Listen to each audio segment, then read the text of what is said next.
Assalamualaikum warahmatullahi wabarakatuh dan semangat pagi sahabat-sahabat sekalian. Kita bertemu lagi di channel Aden Arayan ya.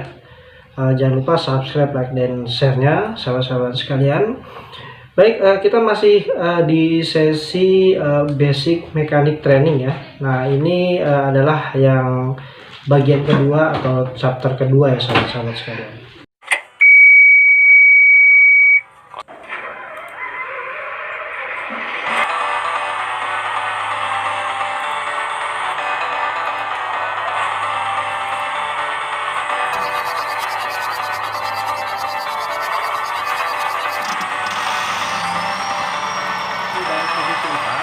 Maka yang ditanggung adalah dari kabel pos, kemudian switch 2 dan switch.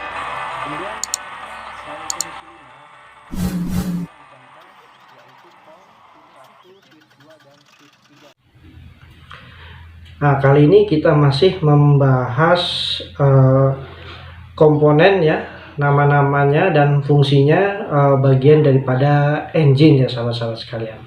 Nah, kemarin itu kita sudah bahas sampai di damper ya sahabat-sahabat sekalian. Nah, kita kali ini mengarah ke bagian komponen engine yang lain ya.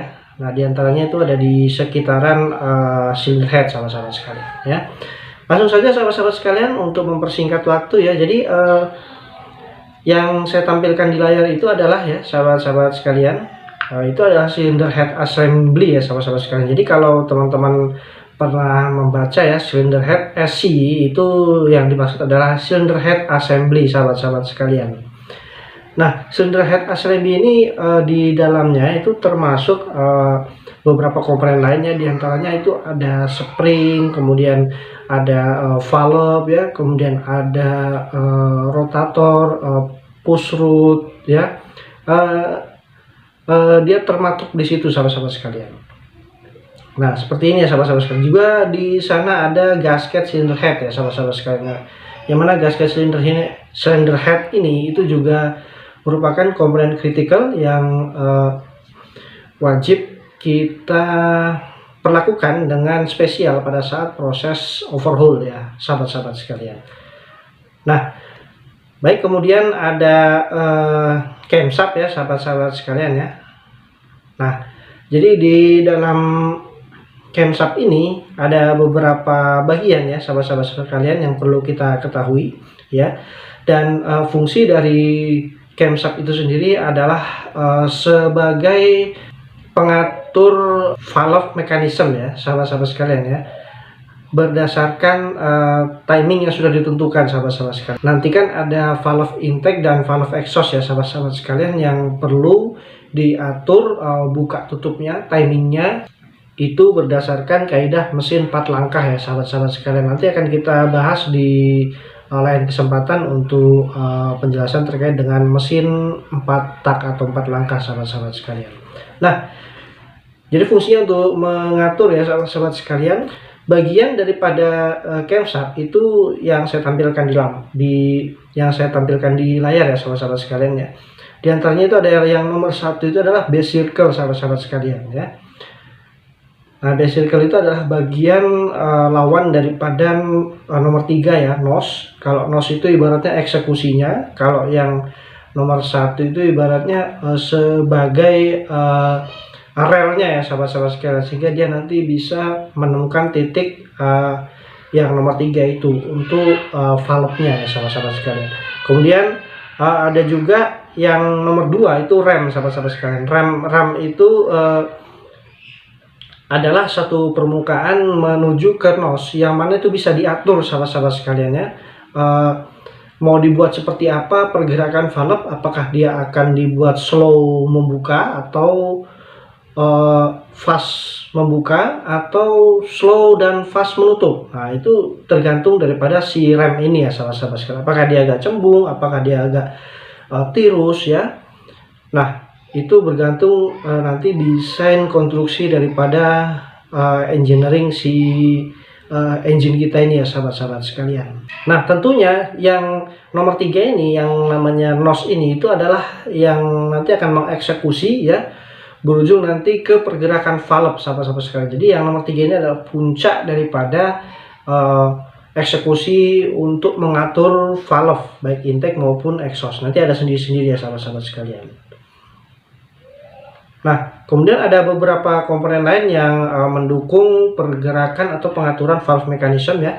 Di antaranya adalah camshaft loop ya, yang nomor 1 tadi.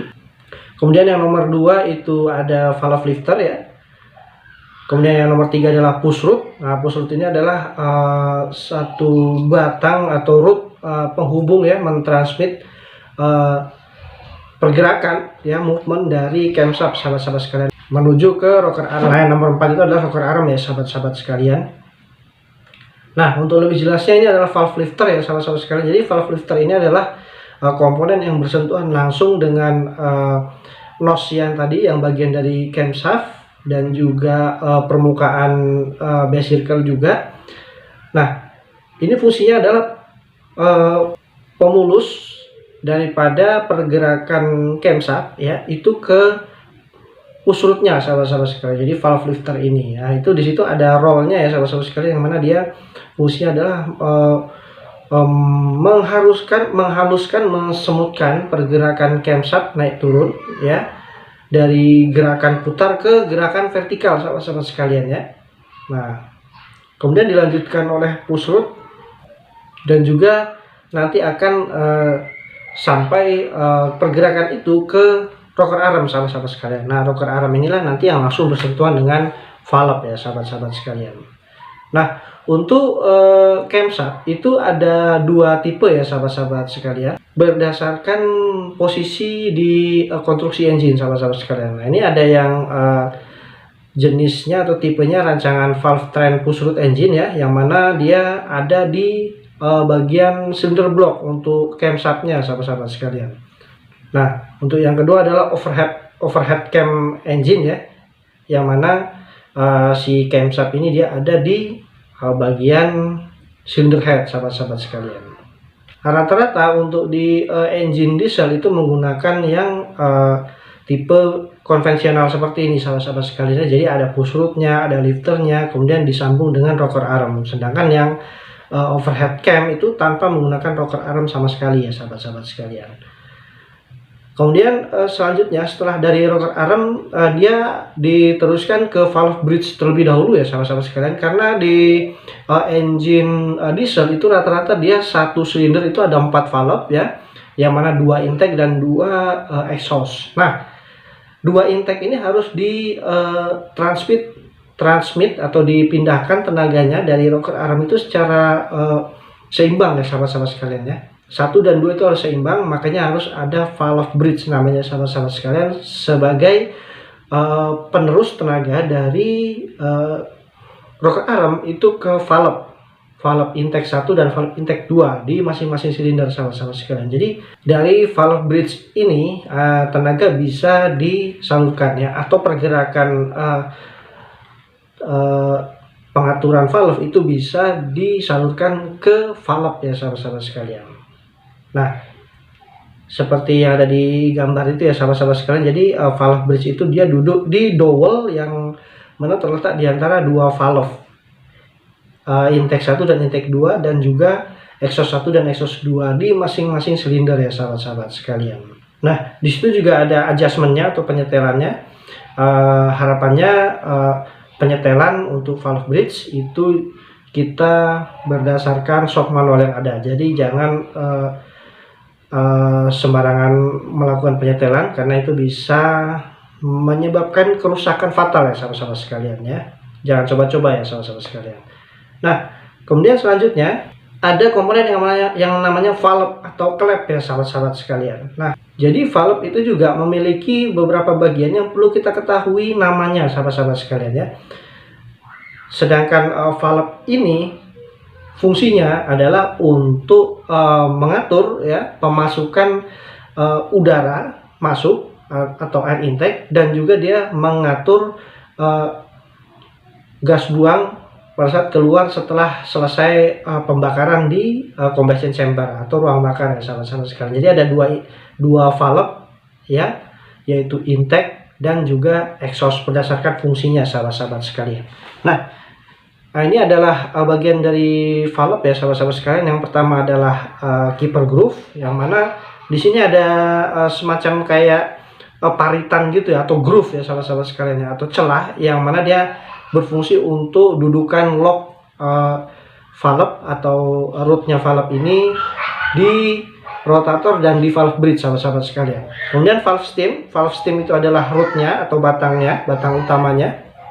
Kemudian yang nomor 3 adalah valve fillet sahabat-sahabat sekalian. Valve fillet ini adalah posisinya dia di bagian radiusnya sahabat-sahabat sekalian, yang mana dia menghubungkan antara si rootnya valve itu dengan valve seat, atau valve seat itu sebagai eksekusinya sahabat-sahabat sekalian. Kemudian ada yang nomor 4 adalah valve seat face ya, yang mana valve seat ini sangat penting sekali sahabat-sahabat sekalian. Fungsinya sebagai eksekusi yang mana melakukan penutupan dan pembukaan sahabat-sahabat sekalian. Jadi kalau di valve seat ini rusak, sekret atau bocor, itu akan berpengaruh ke performa engine kita sahabat-sahabat sekalian ya. Kemudian yang kelima adalah valve head. Valve head itu adalah bagian bawahnya sahabat-sahabat sekalian. Nah, kemudian sahabat-sahabat sekalian, ini adalah komponen selanjutnya, yaitu valve spring assembly ya sahabat-sahabat sekalian ya, yang mana di sana ada komponen, yaitu yang pertama adalah keeper atau kulet, yang kemudian ada yang kedua adalah rotator ya, atau retainer sahabat-sahabat sekalian, yang mana di mekanisme ini dia fungsinya adalah untuk mengunci ya valve dengan spring sahabat-sahabat sekalian ya. Jadi supaya dia mekanismenya dia bagus, jadi dikunci oleh keeper atau collet. Kemudian retainer atau rotator ini adalah fungsinya untuk memutar ya si valve sahabat-sahabat sekalian. Jadi valve itu sejatinya dia bukan hanya bergerak naik turun saja sahabat-sahabat sekalian untuk membuka dan menutup, tapi dia juga melakukan pergerakan sahabat-sahabat sekalian ya, memutar ya. Fungsinya apa memutar? Jadi pada saat dia melakukan pergerakan turun atau membuka, dia memutar sedikit sahabat sekalian, dan juga pada saat menutup atau naik ke atas ya, naik ke atas sambil menutup, dia juga memutar sedikit. Itu fungsinya adalah untuk menghilangkan ya dirt atau kotoran yang tersangkut di valve seat ya sahabat-sahabat sekalian, supaya di bagian valve seatnya itu dia tetap bersih karena ada putaran dari rotator ini ya sahabat-sahabat sekalian. Kemudian nah ini valve rotator ya sahabat-sahabat sekalian ya. Kalau valve rotator ini udah nggak bisa memutar valve lagi, maka valve rotatornya harus diganti sahabat-sahabat sekalian, maka dia dinyatakan rusak ya. Biasanya valve seatnya itu dia akan lebih kotor kalau rotatornya ini sudah rusak sahabat-sahabat sekalian, karena si valve-nya ini udah nggak melakukan gerakan rotating lagi untuk menggerus atau mengelap ya, melapping valve seat yang biasanya ada kotoran-kotoran, terutama di valve exhaust ya sahabat-sahabat sekalian. Nah, kemudian di bagian cylinder headnya itu biasanya ada valve seat inset ya sahabat-sahabat sekalian, yang itu bisa diganti ya. Jika dia udah aus, maka dia harus diganti sahabat-sahabat sekalian. Jadi kalau valve seat inset itu dinempelnya di cylinder head, kalau yang valve seat face itu nempel, itu bagian dari valve-nya ya sahabat-sahabat sekalian. Nah, kemudian ada juga valve guide sahabat-sahabat sekalian ya. Nah, valve guide ini dia fungsinya adalah sebagai relnya ya. Pada saat valve ini melakukan pergerakan naik dan turun, pada saat membuka dan menutup, itu di guide oleh valve guide ini sahabat-sahabat sekalian.